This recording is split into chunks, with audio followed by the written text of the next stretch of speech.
school board meeting on Monday, April 23rd, 2018 at 6 p.m. Mr. Bassett, would you call the roll? Mrs. Lainhart? Here. Mr. Duckman? Here. Mr. Jewell? Here. Mrs. McIntosh? Here. And Mr. Moore? Here. Thank you. Would everyone please rise and join me in the pledge?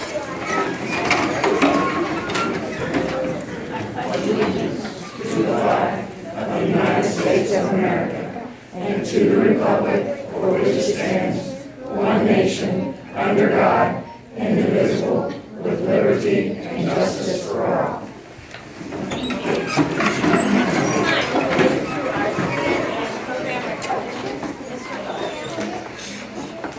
Thank you, Mrs. Lainhart. Members of the board, we've got a couple of groups here. A small group first. I'm going to introduce our athletic director, Mr. John Augustine, to make that presentation. Good evening. Tonight I'd just like to, first of all, call up Coach Redinger and recognize Justin Floor, who's a senior. And his accomplishments, Donnie will go over here in just a second, but I'd like to recognize him for being selected Division III All-Ohio this year. Special mention. Justin, come on up. Congratulations.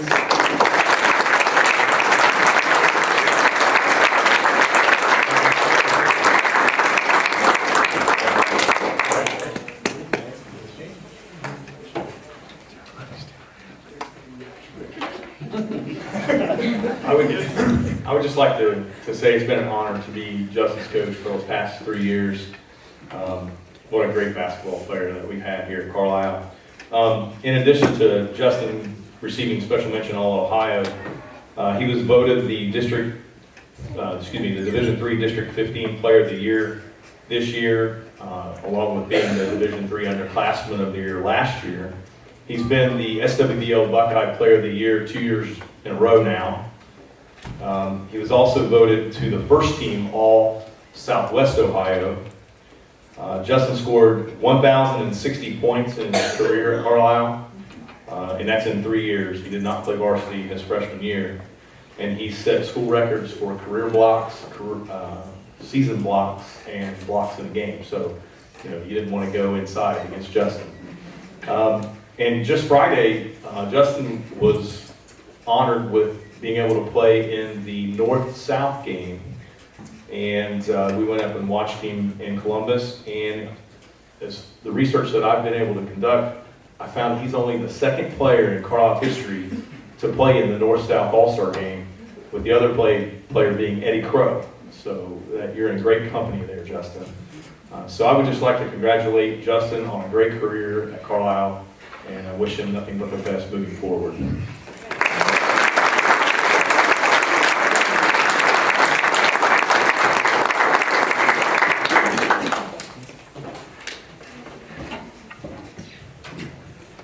Congratulations again, Justin. Outstanding job, and it's been a pleasure to have you roaming the courts and the hallways.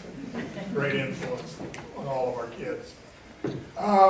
Next recognition part here, I would like to call Mr. Mike Miller, principal at Alden Brown, and our interim at Grigsby as well. So with that, I'll turn it over to Mr. Miller. Good evening. Thank you, Board, for having me here today. Welcome, everybody.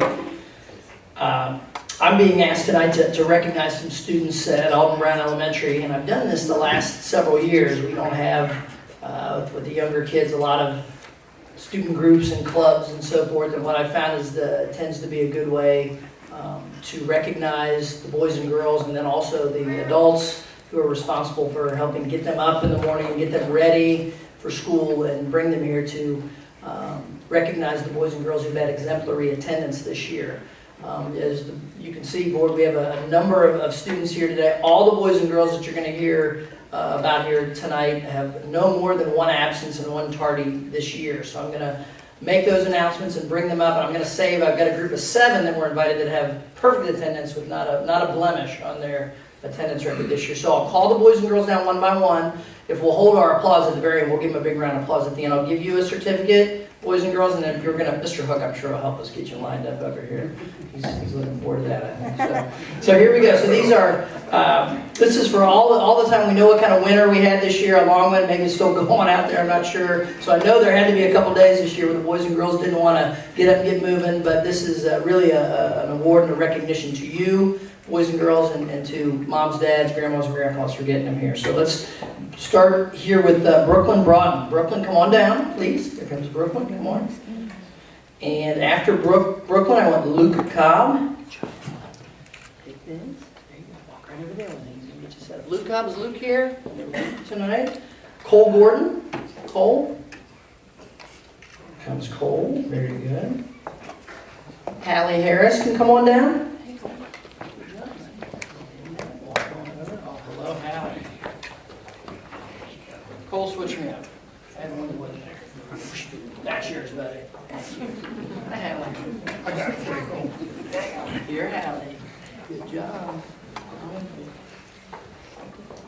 A.B. Jackson. A.B. here. Marley Kidd. Marley. These kids all were at school, I can assure you. It's not going on tonight. These kinds of things. It's raining out. Gunnar Langhart. I saw Gunnar. He's here. Come on up, Gunnar. Come on up. Good job, Gunnar. Good job. Lacey Lamb. Okay. Colton Manning. Okay. Bryce Mosley. I saw Bryce.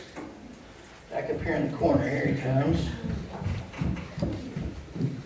Sneaking up on me back here, Bryce. There you go. Good job, buddy. There you go. Walk on over. Chloe Payne. Chloe. Bailey Short.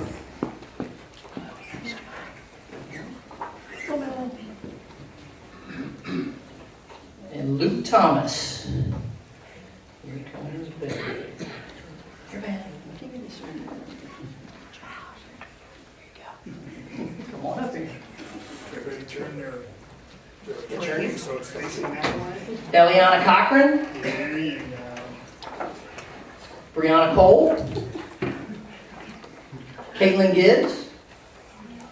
Okay. Briley Kittle. Lainey Lamont. Here comes Lainey.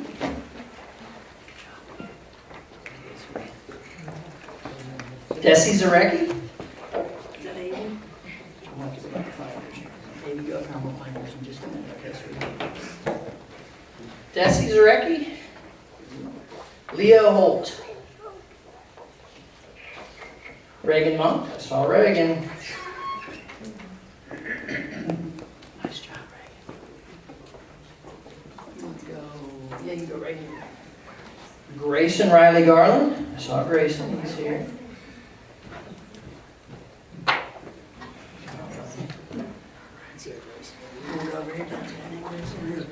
Caden Salyer.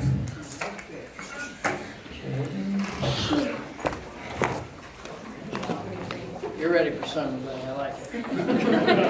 Caden Salyer back down. And Braxton Shires. Braxton here. All right. The remaining ones I have here are these last 7 have perfect attendance for the whole year, so they're getting an exemplary attendance certificate, but these guys have not had an absence or tardy or anything this year. Okay? Lucy Hamlin. Come on, Lucy. And Allie Conger can come on down too. Good job. Oh, come right over here, honey. Right there. Chase Cooper. See you over the top.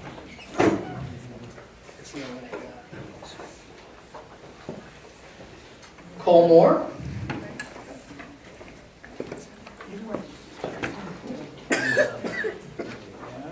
Chase, good job.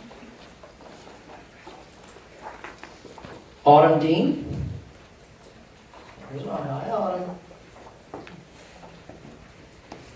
Grady Komnenovich.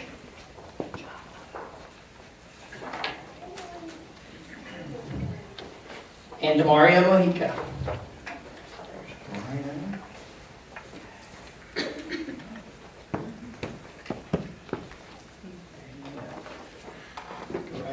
Hold your certificate certificates up, you guys.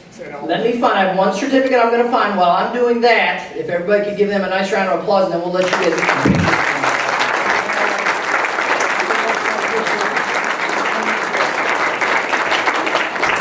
Let's see where you guys are. Once you guys all come up closer now. Come on up. Yeah, boy, he's ready for a picture. There you go, we're getting ready for some pictures. There you go. Parents, if you want to come up, or If they want pictures, now's the time.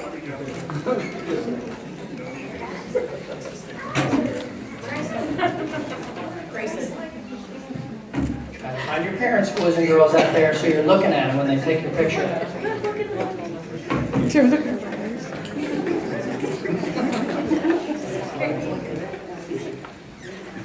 All right, hey, boys and girls, look over here at me a second. Hey, good job this year coming to school all the time. I really appreciate it. Let's give them one more round of applause.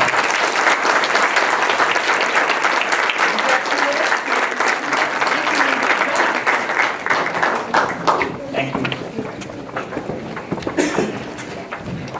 Thank you, Mr. Miller. You're welcome. We'll take a slight pause here, and so all you parents and children that wish to leave, you may do so. Visitors' comments, this is our portion of the board, and if anybody who wants to come to the podium and make a statement or address a situation you may, you have to give us your full name, address, and the reason why you're here, and then we will give you 3 minutes, and this will be 30 minutes total. So whoever wants to speak, if you have a lot of people that want to speak, then talk fast. So at this time, whoever would like to come up and speak first may.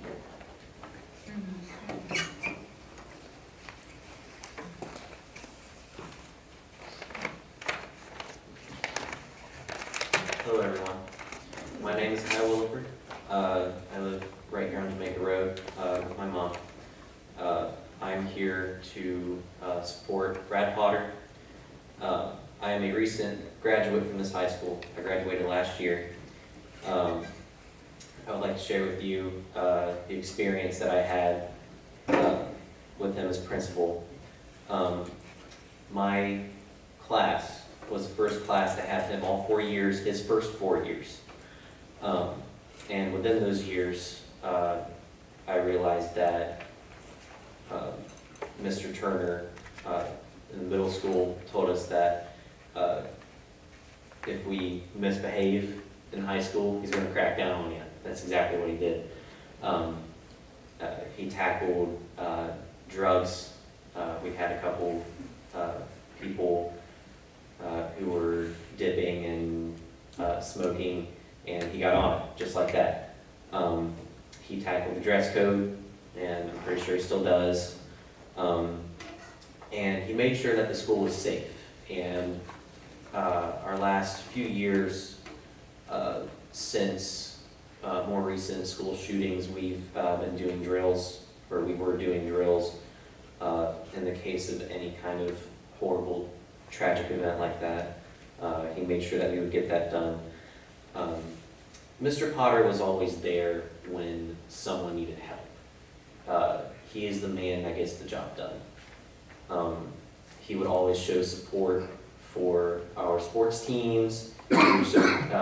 He would stop by classrooms and make sure that we're doing what we need to do.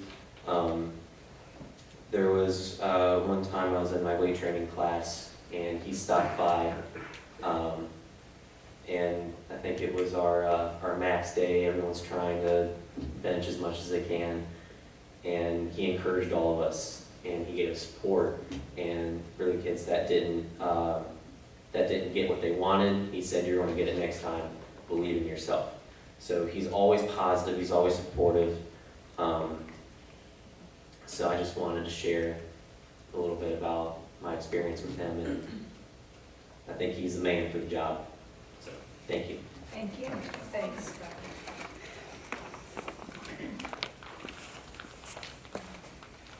Hi, I'm Sean McAtee, and I live on Bobby Place in Carlisle.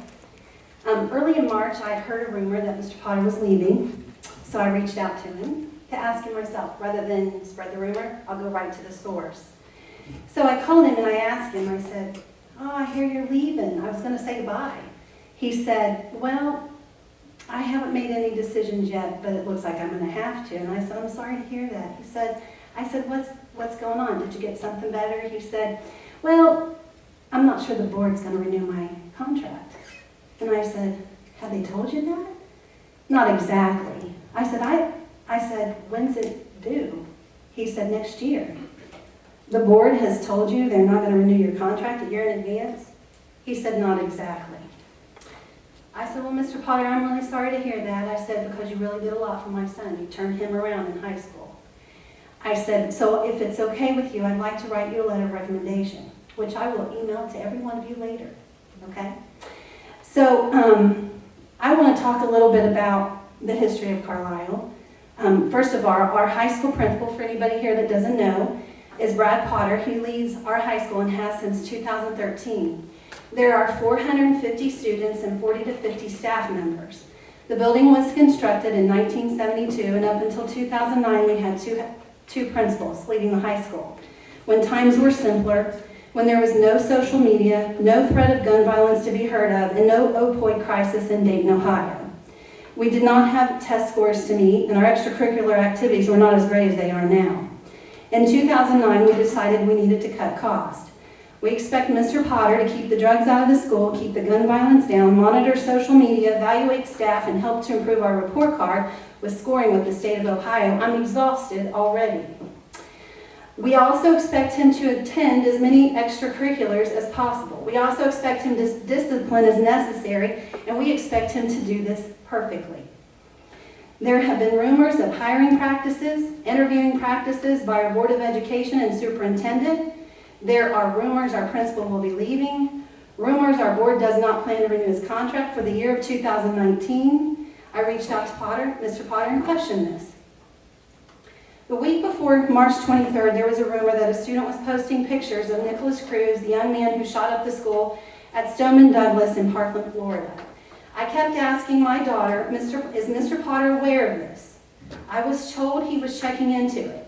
And by 3/22/2018, there was a post to the effect of, "I will air my wrath on our pep rally for Friday, March the 23rd, 2018. I never saw the post because I chose not to look. I didn't need anything to cause me any more worry. Again, I wanted to give our administration the opportunity to handle this matter.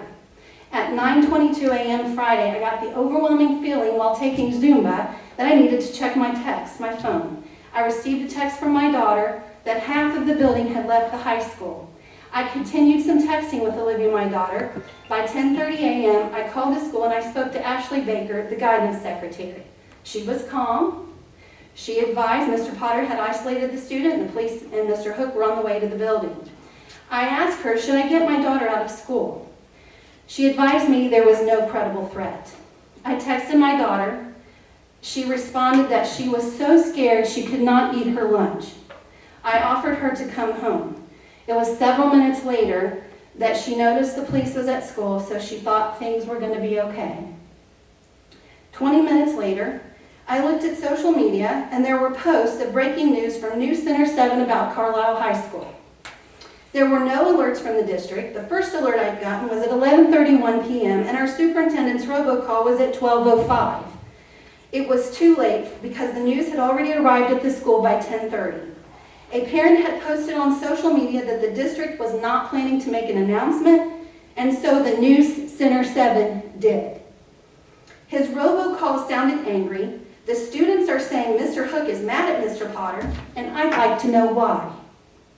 I reached out to Mr. Potter, and he returned my phone call. I asked him, why didn't he alert the district sooner? I thought it was his fault. His response was that was a question for our superintendent, and that he was not permitted to alert the district.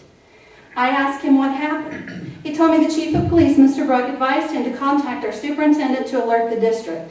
This was at 9:30. I also collected the police report myself, and I have spoken to Mr. Bruck. Social media went wild. Mr. Potter was called a bad name on social media, and then the blame was shifted to Mr. Hook. Comments such as, where is our superintendent in all of this? And other comments, our superintendent ties our principal's hands. In addition, it was on social media that his daughter had left school early. This was in Franklin and Waynesville. This made me so angry. Mr. Hook, your daughter is in the same class as mine. What makes this building any safer for my daughter than yours? That's what I want to know.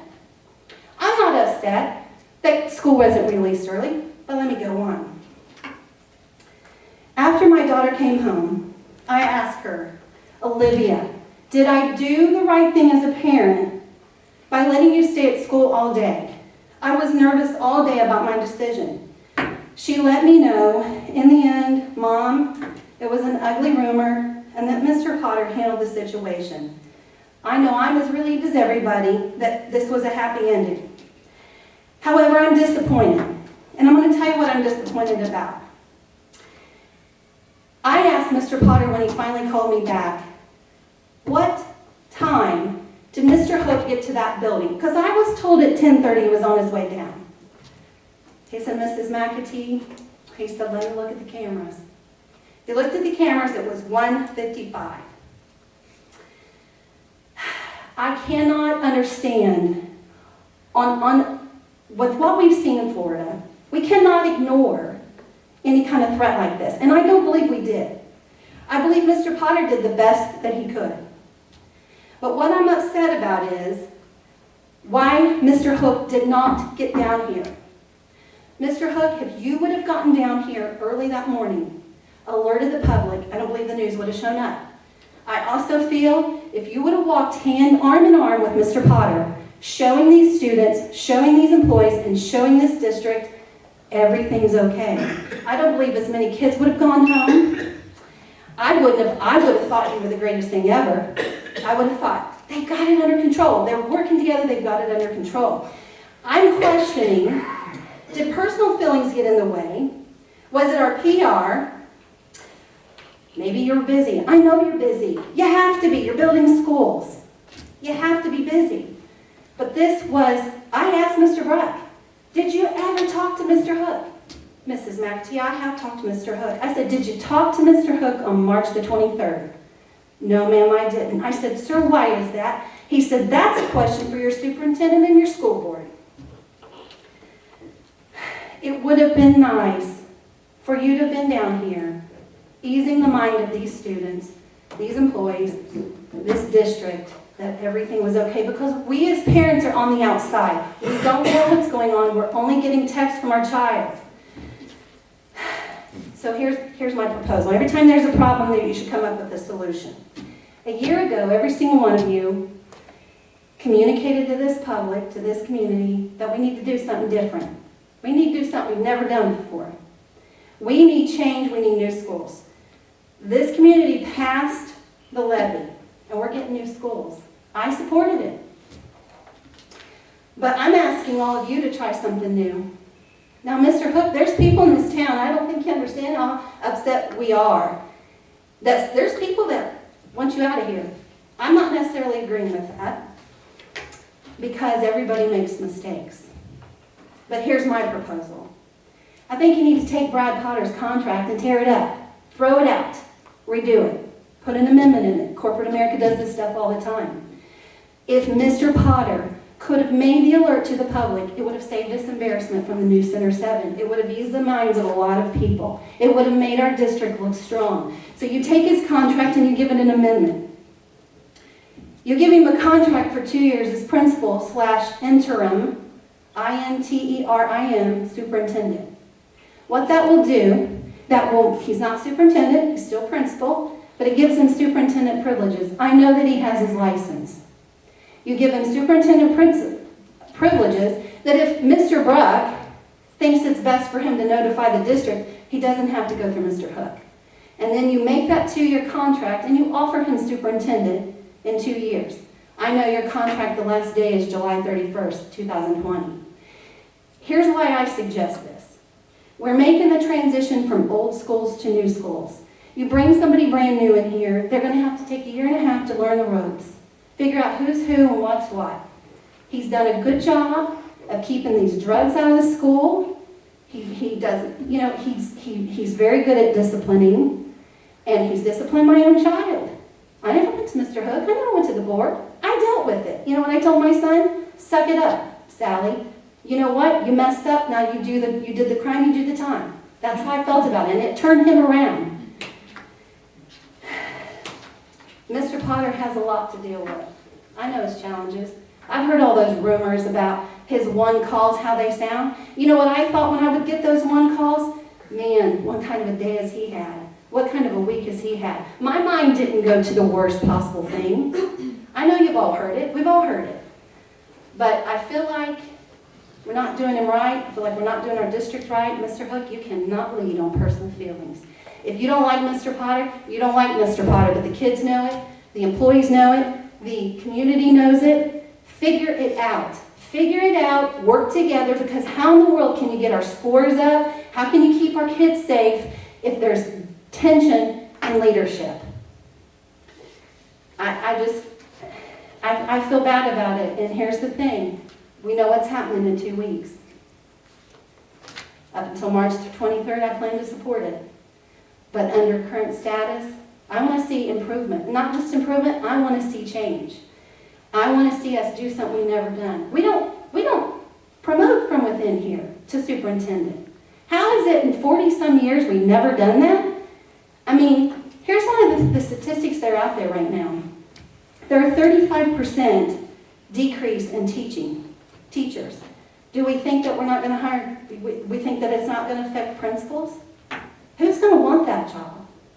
And I think we get off pretty good with the price we pay them, because I know all the salaries, I've got them. We get off pretty good for what we pay them for someone we expect to do two-man job that we did for 37 years. We had 2 principals in this building. We have 1. And heaven help us if he doesn't do it perfectly. I will tell you one thing about Mr. Potter. He will tell you, if I make a mistake, I'll own it and I'll correct it.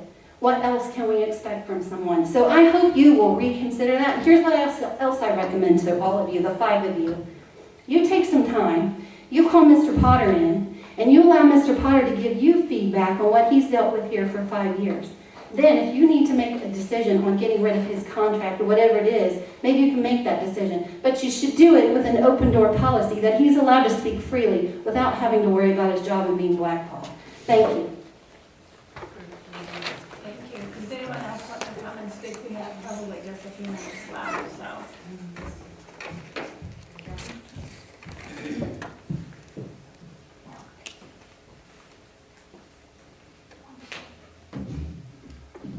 Hello, my name is Amanda Workman. I live on Myrtle Drive, technically in the township, but all of my children are part of Carlile Local School District. What I have to say is more towards our younger kids. I am a little bit concerned as a parent and an educator in a different school district about our school head lice policy. My 3rd grader came home with head lice a couple of days before spring break. Never had to deal with that as a parent before, but as a teacher, I see it a lot. The district that I work in has a no-knit policy. So typically when I have one student who has head lice, my entire class goes down to the nurse. We all read a book and everyone's head gets checked, because I'm going to tell you 90% of the time at least 2 other students are going home because they have head lice.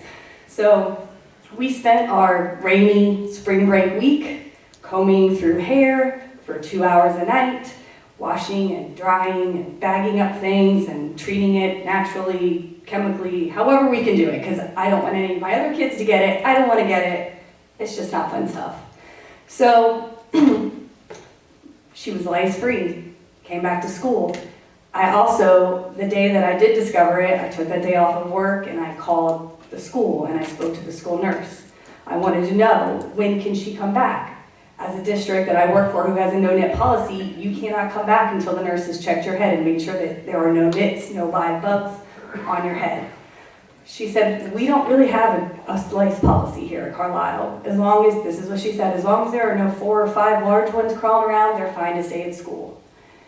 Now I have a problem with that because I worked my hardest to get rid of the head lice on my child. And I took time off of my job and took time away from my students to make sure that my daughter was lice-free when she came back to school a week later. So when I sent her back to school and she came home and 2 days later had 2 more live bugs on her, I was a little perturbed. I emailed her teacher and she forwarded it on to the school nurse, reminding me, I'm really sorry, Mrs. Workman, but we don't necessarily have a lice policy here at Carlile. So what the school nurse told me is unless there are 3 confirmed cases of head lice within a 2-week period, they will not check the entire classroom for head lice. I see a problem with that because how many parents honestly want to call the school and tell them, my kid's not coming in today because she has head lice. I was mortified. I'm sorry. And I didn't want to, but I did. So my concern is how many parents are either not treating or not honestly calling the school and calling in that confirmation of head lice. So now my child gets it again, and here I am treating and being as proactive as I can, and no one else has still been checked, or the entire class has not been checked. So I'm not necessarily saying that we need to have a no-knit policy, but I feel like if there is 1 confirmed case, it shouldn't take that long for the school nurse to come in and check the rest of the classroom. I understand that the CDC says that we don't necessarily need a no-knit policy because they're kids, but think of how close of contact they are with each other all day, on the school bus, at recess, sitting next to each other, at lunch, at specials. And those parents that are being really proactive in doing their part are kind of getting thrown by the wayside because the school isn't taking it as a little bit more of a serious problem. And it is, and it's inconvenient, and it's expensive, and I would just like for us to possibly look towards a better solution than saying that we need to wait until there are 3 kids who have been confirmed before we decide we want to check a classroom of 25. Thank you. All right, thank you. Anybody else like to say something for just a couple minutes? All right, if seeing none, you are all more than welcome to stay for the rest of the meeting. And at this time, we are going to move to our treasurer's report, Mr. Baxter. Thank you, Mrs. Lanehart. Move right into my action items for this month. First, we need an approval for the minutes from the last regularly scheduled meeting, which was March the 19th. Do you have a motion? So moved. Motion by Mr. Moore, is there a second? Second. Second by Mrs. McIntosh. If there are no questions, you may call the roll. Mr. Moore? Yes. Mrs. McIntosh? Yes. Mr. Jewell? Yes. Mr. Dunkman? Yes. Mrs. Lanehart? Yes, thank you, motion carried. Next, I have the financial report, which like all months is part of your packet. Finishing up the month of March on that report. Getting ready in my office to start our budgeting for next school year. And thinking forward, don't have many more budgets to put together under these buildings. So that's going to completely change things. So I started thinking about that as I started the budgeting process for next year. And also, 5-year forecast time will be next month as I begin the budgeting then and preparing the 5-year forecast at that same time. Other than that, no real surprises as part of your financial report. Moving along nice and smooth. Hopefully that stays the same and we continue that through the rest of the year. So I need approval for the financial report. If there are no questions, I need a motion, please. Motion by Mr. Jewell, is there a second? Second. Second by Mr. Moore. You may call the roll. Mr. Jewell? Yes. Mr. Moore? Yes. Mrs. Lanehart? Yes. Mr. Dunkman? Yes. And Mrs. McIntosh? Yes. Thank you, motion carried. And lastly, an approval of the donation by the Carlile Lioness Club to the Alden Brown Special Needs Program. All right, if we don't have any questions, I need a motion, please. So moved. Motion by Mr. Moore, Second. second by Mr. Dunkman. All right, you may call the roll. Mr. Moore? Yes. Mr. Dunkman? Yes. Mrs. Lanehart? Yes, Mrs. McIntosh? Yes. Mr. Jewell? Yes. thank you, motion carried. That is my report for the month. Thank you very much. All right, you're quite welcome. At this time, we'll move to the superintendent's report. Mr. Hook. Thank you, Mrs. Lanehart. Members of the board, just a few non-action items to address. First of all, we do have our second new construction community-wide forum this Thursday, 7 p.m. That's the 26th. This is really about showing where we are in this process. We are getting close to a footprint, which is really exciting. We had meetings today with, well, we started at 7:30 this morning and we finished at 4:30 this afternoon, with individual groups, science teachers. We had elementary, general ed, secondary. And so what's happening right now is we're getting that footprint laid out.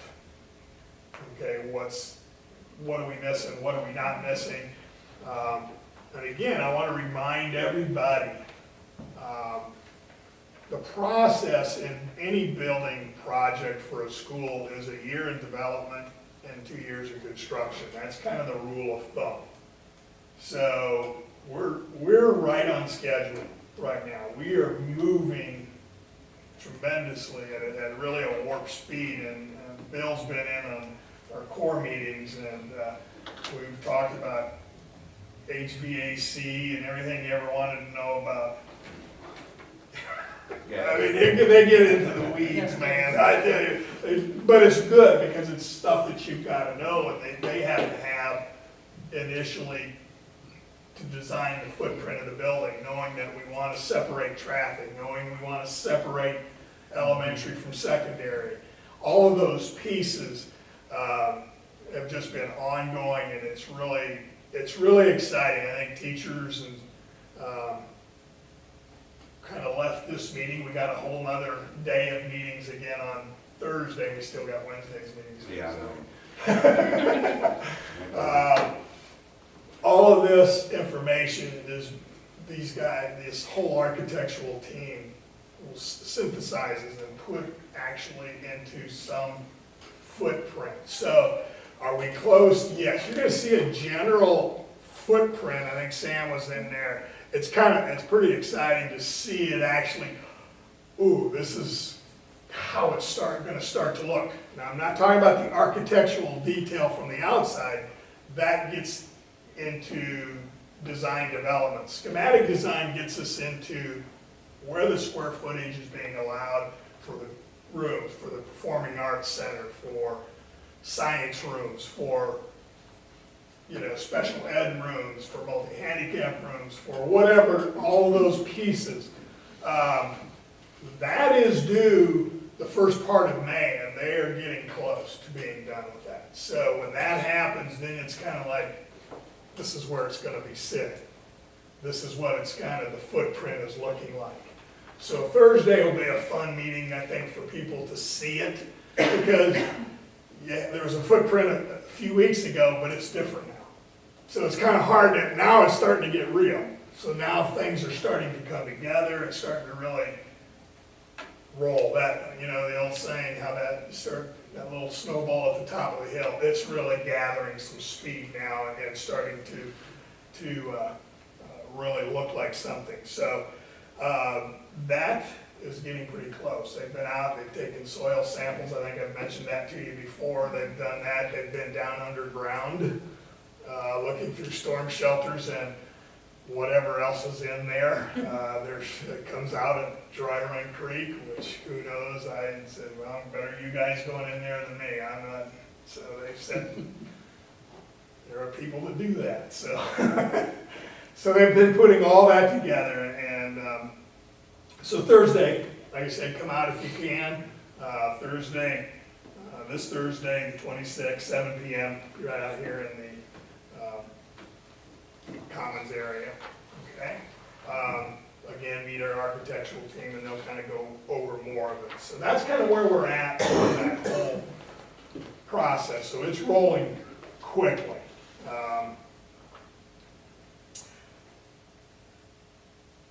Hopefully, too, well, I'll go into that later. That's not worth our time. So, just the other piece I wanted to mention was the renewal. I want, again, I'm not much of I'm gonna tell you what the facts are, period, and I'm gonna leave it at that. You know, if you wanna twist it, change it, do it, that's on you. This is a renewal of the emergency operating levy passed in May of 2013. When Dan and I got here in 2010, this district, quite frankly, was in real financial straits. We were in fiscal caution, about to be in state receivership, which is called fiscal emergency. We cut over $2 million in 3 years and reduced staffing in every area.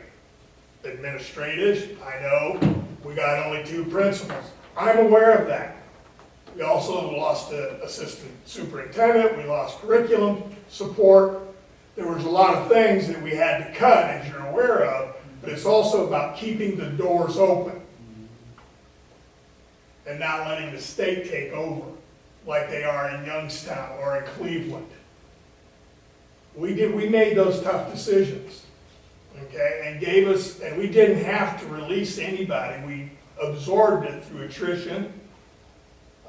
It's just smart planning and restructuring. Every department has been restructured, whether it's academic, whether it's in our maintenance, in our food service, in our administration. We've done all that. The final piece that we had to have was some additional dollars. And that's why we had the emergency levy, and an emergency levy is for a dollar amount. Not a millage, but a dollar amount.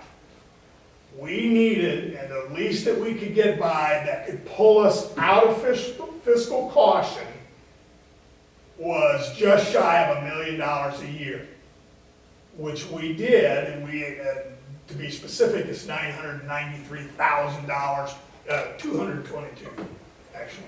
I forgot the 222, sorry. 993,222. That's what we asked for. That's what we get, and we get it every year, okay? We promised that we would not need new dollars, additional dollars, that we wanted to make it go 5 years, and we would stay the course on fiscal conservatism as we approached our budget. We also have done that. This renewal is normal. That's what you do with emergencies. Emergencies have to be renewed. We are not asking for additional dollars, so it is not, I repeat, it is not a tax increase. We're already paying the tax. It's already there. Now, I will tell you that as the community grows, which it is, look at the construction, okay? You'll end up paying less on average, the whole community. It's like that 10-inch pizza. We don't get anything more than a 10-inch pizza from now for years. We'll never get more than a 10-inch pizza. Doesn't matter how much we grow. The difference is, do I count, if there are 10 people that are paying for it, they each get a slice. But if there's 200 people now paying for it, I still get the 10-inch pizza, then you're paying less.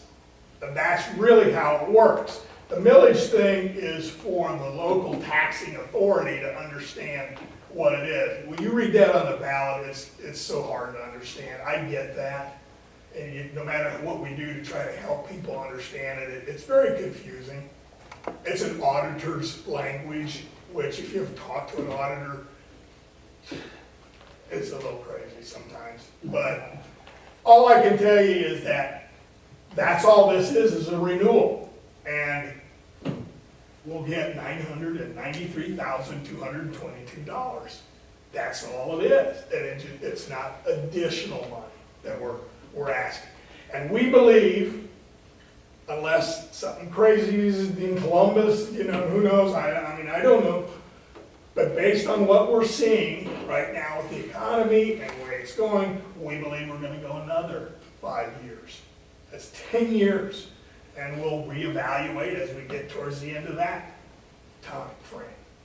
So, let me assure everybody, not just here, but watching, this is not new dollars. It is not. Okay? We are collecting the same today as that we did after we passed in 2013. That won't change. And by the way, the letter we got from the state, Dan, you have it on your wall, that released us from fiscal caution came how long after we passed? They released us as soon as shortly. That was like the November board meeting after. By the November, remember Dean Horton from the Ohio Department of Education came down and presented us a attaboy, kind of good job. Okay, you're out of fiscal caution. So that eliminated those restrictions. That was the final piece. So it was a combination of reducing, and there were some tough decisions, reducing staffing, reducing expenditures, but also modestly increasing our revenue. Okay, that's it. I mean, we'll continue to approach every fiscal year. Dan and I spend countless hours talking about budgets and talking about the 5-year forecast and how to put monies where we need it. You know, we got a great team that's doing a great, and I'll be honest with you, like I said, unless the world starts spinning in a different direction, I guess, we should be in a good place. A place we haven't been for in a very long time, and we're going to do everything in our power to keep us in that position, So, with that, that's kind of the importance is the facts of those levies. I'm not here to tell you to vote yes or to vote no. I can't do that, unless you want to ask me later. But I can only tell you the facts, okay? To not pass this and to take $1 million or $993,222 out of our annual budget would be devastating and would throw us immediately into fiscal caution, if not push us close to fiscal emergency. We would go right back to where you were. And it would be very painful, very painful. Because there's no choice, you gotta keep the door open. But, like I said, that's kind of the facts of it. With that, I'll move to some more pleasant news with action items.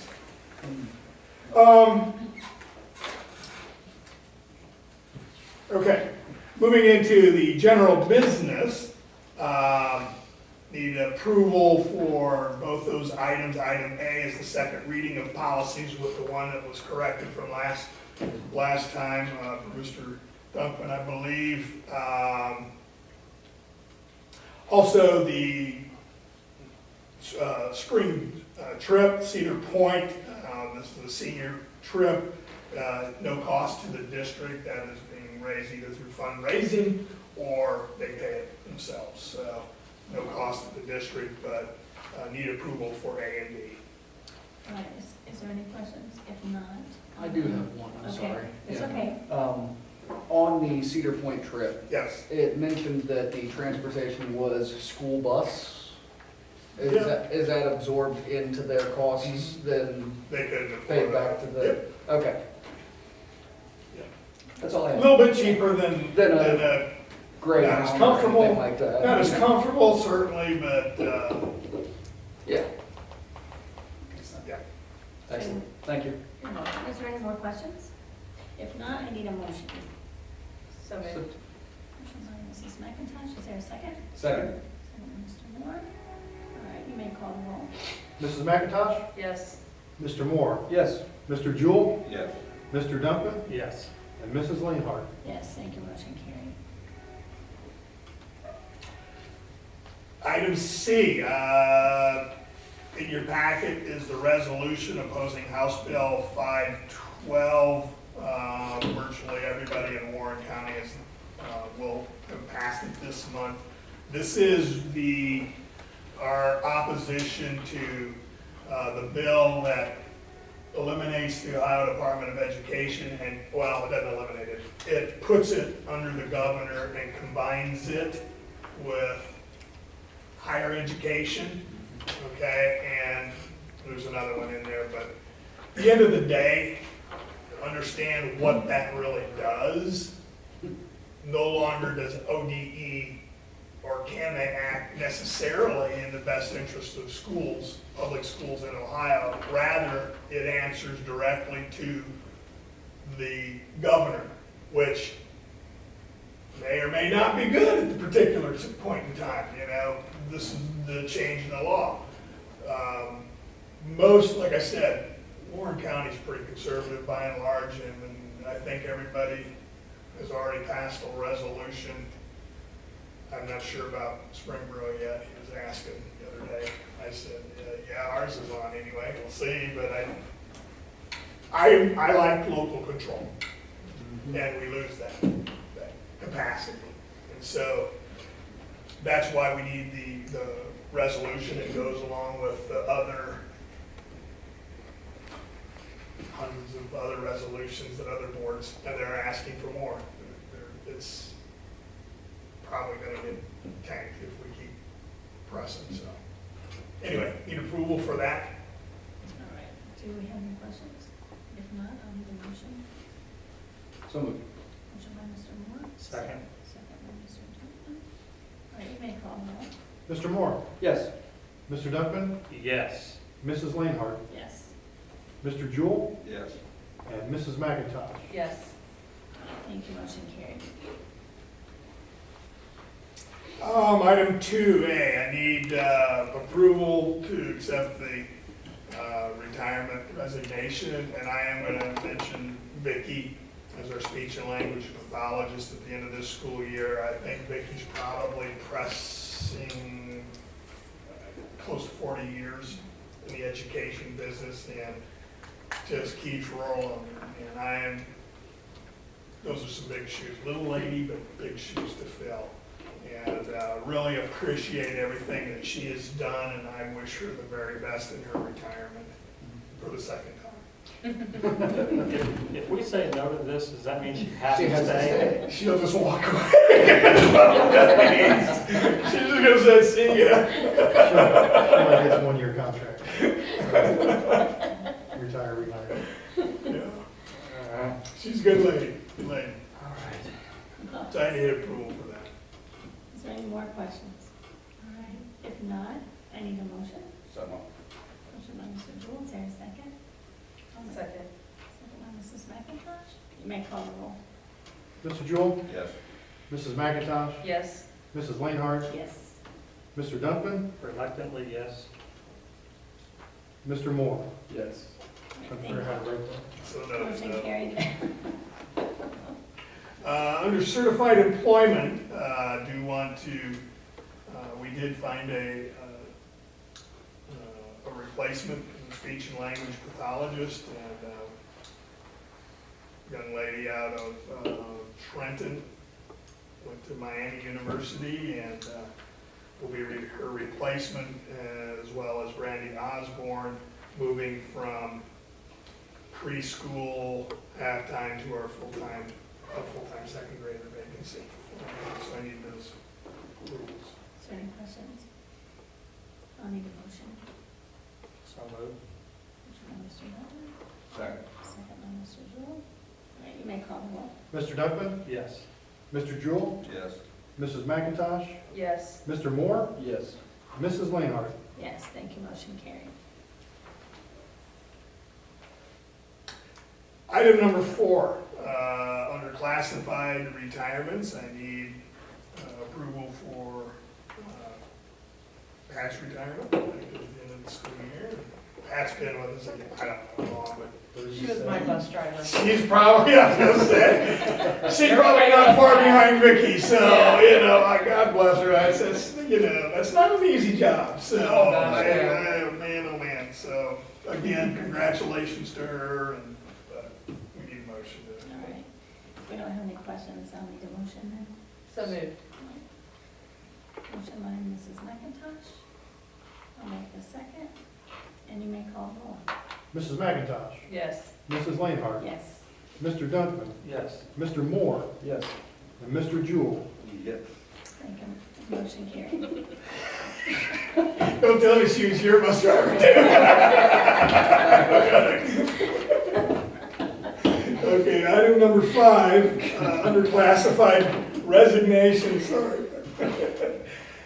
Donna Evans, one of our aides, at the end of the school year. The approval for that. All right, motion made by Mr. Jewell. Is there a second? Second? Second by Mr. Moore.